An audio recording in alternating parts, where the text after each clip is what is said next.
Regardons en face la source de tous les désirs. Sous l'éclairage du dharma bouddhique, les distinctions comme moi, autrui, fort, faible, gain, perte, ne sont rien d'autre que des voiles d'ignorance recouvrant la réalité du non-soi, anatman, et de la coproduction conditionnée, pratyasamutpada. Cette discrimination crée l'illusion d'un moi à protéger, d'un objectif à atteindre, d'un désir à assouvir. Ainsi, la conscience est entraînée dans un tourbillon de quêtes, tendre sans cesse, convoiter sans fin, agir perpétuellement pour combler un vide perçu comme réel. Sur le plan biologique, cette distinction inéquilibrée est la source du mouvement, comme des pentes créent les rivières, ou comme une différence de potentiel supérieur à 0 MeV engendre inévitablement un courant électrique. Imaginez l'instant où vous recevez l'annonce de votre embauche dans le travail de vos rêves. À cet instant précis, le signal « gagné » fuse comme un missile du cortex préfrontal pour percuter l'aire tegmentale ventrale, ATV. Là, en moins de 0,01 seconde, plus rapide qu'un clignement d'œil, des centaines de neurones ouvrent simultanément leurs canaux ioniques, libérant un torrent d'ions Na+, comme une marée montante.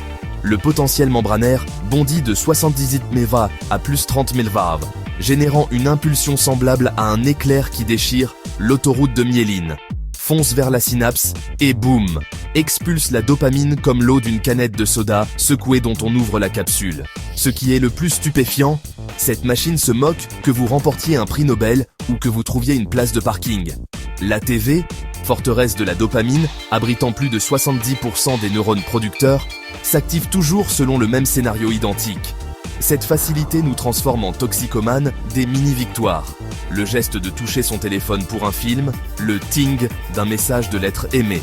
Ces micro-poussées de dopamine bon marché voilent la grandeur de l'existence dans un brouillard de satisfaction microscopique et étriqué. La tempête émotive naît de la compensation d'un manque. La puissance destructrice du système de récompense atteint son paroxysme lorsque la notion de gain, perte, touche des manques profonds de l'âme. Ces parts de nous-mêmes qui sont absentes et que nous aspirons désespérément à combler. C'est alors que nous sommes irrésistiblement attirés par la personne que nous aimons, souvent celle qui possède des qualités opposées aux nôtres. Comme le yin cherche le yang tend vers le yin, pour se compenser, se compléter et se soutenir mutuellement, aussi naturellement que des aimants s'attirent aux pôles opposés. Lorsque la connexion est établie, cet instant devient l'étincelle qui embrase le système de récompense. Le cerveau réagit à une vitesse terrifiante. Le potentiel membranaire cellulaire bondit de 70 bilachma à plus 30 cellulidakir en seulement 0,5 millisecondes, plus vite qu'un clignement d'œil.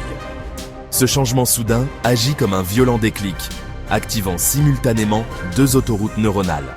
La voie mésolimbique, spécialisée dans la sensation de plaisir, et le système nigrostriatal, favorisant les comportements de possession. La conséquence de ce double mécanisme est une crue de dopamine dépassant les 200%, créant un état d'excitation 3 à 5 fois plus intense qu'un sentiment de réussite ordinaire. Le corps réagit violemment par des signes physiques incontrôlables. Le réseau de récepteurs s'embrase, vous faisant trembler d'exaltation.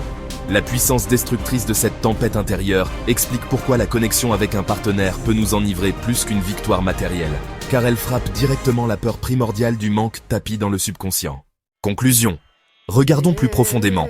Chaque influx nerveux qui jaillit, chaque déferlante de dopamine dans la fente synaptique, n'est en réalité que l'écho biologique d'une vérité ultime. Nous avons inconsciemment remis les clés de notre bonheur à l'illusion discriminante, qui n'existe pas dans la réalité de l'interdépendance. Le système dopaminergique est incapable de discerner le vrai bonheur. Il ne réagit que mécaniquement, selon un schéma de récompense. C'est pourquoi l'humain s'imagine aisément que ses émotions débordantes sont le vrai bonheur de la vie. Mais le bonheur véritable ne réside à aucun pôle de l'échelle binaire. Il n'est ni dans le gain ou la perte, ni dans le supérieur ou l'inférieur.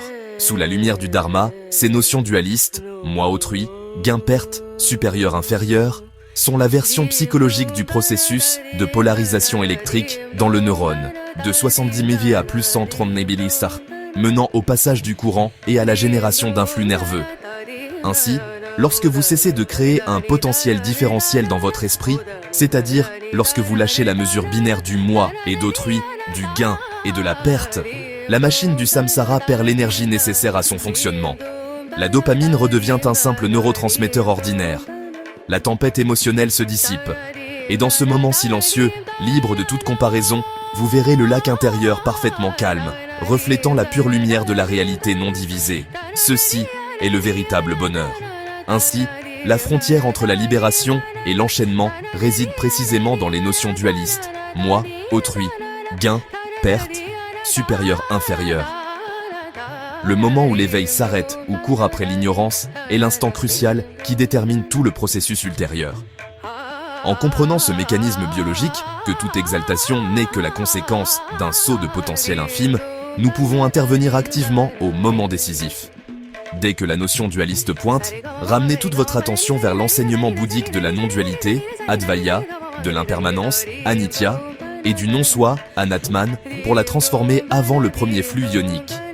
Cet éveil même verrouillera les canaux Ana+, telle une clé d'or brisant la passion et l'exaltation illusoire à la racine.